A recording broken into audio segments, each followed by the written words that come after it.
Hey guys, what's going on? I'm ShortySX, and today I'm bringing you an exciting little video where I'm going to take you on a tour of the recently released maps for the Revolution map pack on the PS3. And I know you guys on Xbox are like, ugh, old news.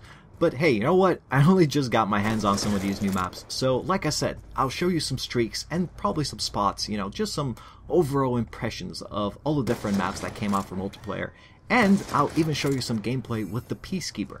And I know what you're thinking, it's like, what? You can't quickscope with the Peacekeeper?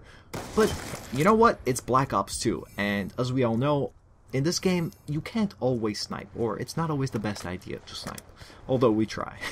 So with that in mind, I would say that the Peacekeeper took a little bit of getting used to for me, but I actually think it's a pretty nice and effective gun right now, which is why I'll show you some footage and even give you some tips on how to use it better. So, without further ado, let's get right into the first map, which of course is Grind. And I picked it first because this is by far my favorite. And it's not because the map itself, actually, it's more because of the theme. Because if you guys didn't know, I actually loved skating, or I used to skate a lot when I was back in high school. And, well, I still do, just I don't spend enough time on it, sadly. Should look into fixing that. But the point is, I can really relate to this map, and it's actually quite a fun map to play on. It's very diverse, because, like, the area where I'm staying right now is a lot, there's some buildings and some tough corners and stuff like that.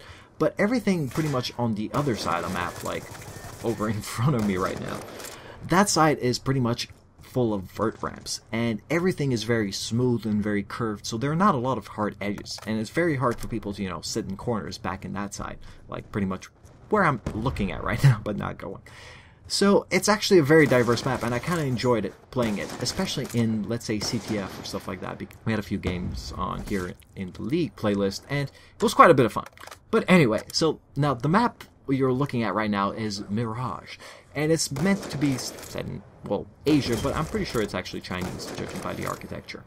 And it's a really fun map. As you can see, it's kind of covered with sand, which actually makes it very fun and kind of camouflagey, or, I don't know, people can blend with the environment quite well, which makes it really fun. But if you stay in this little area where I am kind of circling around right now, you can actually pick off a lot of spawns in free-for-all.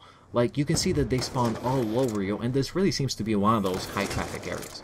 Now, of course, keep in mind, I've only played these maps for about 2 days now, so any impressions I give you are a little hasty and not necessarily well thought out, or, if you watch this video a month later, just don't be like, oh my god, it's a horrible tip, Shorty.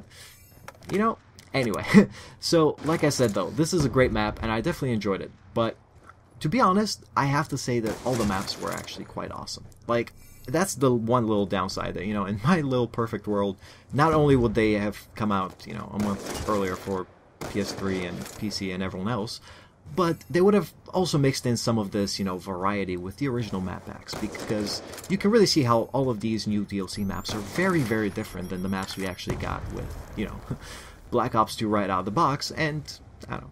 Anyway, enough said about that one. So this is the next map, Hydro, and as you can probably see, it's set in the middle of a huge dam, which kind of floods every once in a while, and kind of kills everybody inside if you're absent-minded enough to get caught in it. But anyway, now, I'm only going to show this briefly because I kept not getting this map in free-for-all rotation. Like, it would never pop up and no one voted for it. But it's actually quite a bit of fun to play for free-for-all, especially if you stick on the sides.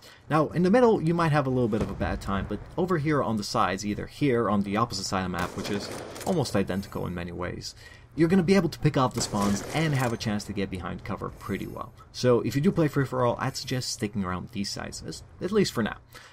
Okay, now, aside of quickscoping, I did say I want to show you guys some footage with the Peacekeeper, so, well, here it is. The Peacekeeper, as some of you know, is a new, well, it's actually the first ever DLC weapon for Call of Duty, and it's meant to be a submachine gun / assault rifle. Although, well, okay, let me give you the stats really quickly. Now, I must say I do love this gun. As you can see, it's really powerful, and you can definitely do some damage with it. But it did take a little bit of getting used to. So, for those of you who don't know, it's basically a submachine gun, so you do have the mobility of the usual submachine gun. However, it's a bit more of an assault rifle in the sense that the bullets actually carry their damage further. So their damage over distance is actually a lot better than that of most other submachine guns. So if you're trying to shoot at long range, this is actually quite a great weapon. And the fact that you can run around pretty quickly with it kind of improves that as well, because, the submachine gun compared to an assault rifle is kind of like having stock on it at all times, which is great. Now, the rate of fire is kind of low, so it's not the most, like, just spray at your enemy type of weapon. But what I found to work extremely well for me is actually burst firing it.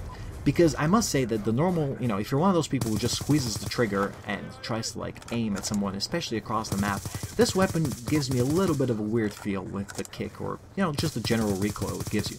However, if you burst fire it, it's incredibly accurate, and because of that high damage over a long distance, it's actually a very nice gun. And, well, like I said, you can definitely do some damage with it. So, I hope you guys enjoyed this video. Let me know what you thought of the different maps, or the Peacekeeper in that, for that matter, and I'll catch you guys next time. Peace.